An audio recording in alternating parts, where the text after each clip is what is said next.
afternoon mga master. Ayan o. Napakatahimik na karagatan. Ayan mga master. Ayan o. Grabe. Napakaganda. Ayan. Nasa laot na si Indong at saka si Utol Mulong. Harinawa na maraming huli. Update ko kayo mamaya. Baka sana makadali ng yellowfin tuna or bluefin tuna. At medyo may na rin daw, nalutang na daw nung isang araw. Sana makadali ng tambakol.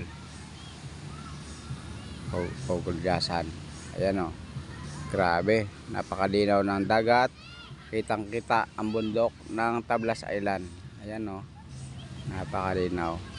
Sarap magiging. Ayan o. Dumating galing Katiklan ang barko Starlight. Ayan, nandito na si Utol Mulong. Sasalubungin natin. Titingnan natin kung anong may huli. Sana meron naman.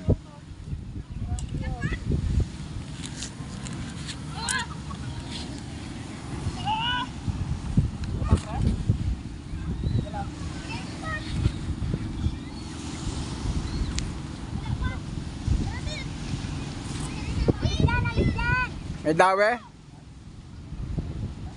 Tingnan natin kung may huli. Tulingan. Ayan na rin si Indong. Sana may huli din. Ayan. Meron. May huling tulingan.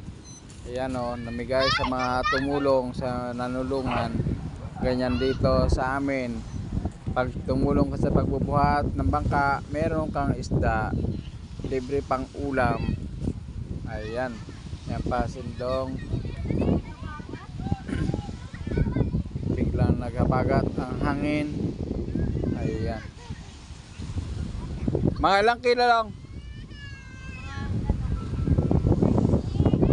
Mga 4 na kilo ang huli ni Utol Mulong. Dito naman kay Indong.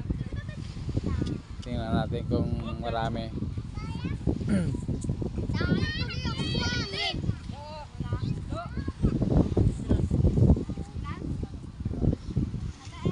Ayan.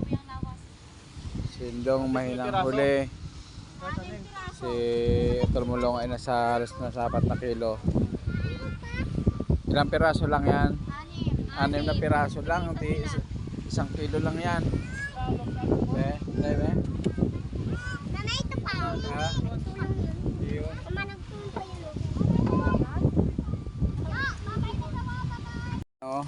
Ang lalaki ng tulingan, good size. 4, 1 kilo. Ayan. 4-5. 4, 5, 1 kilo. Ayan.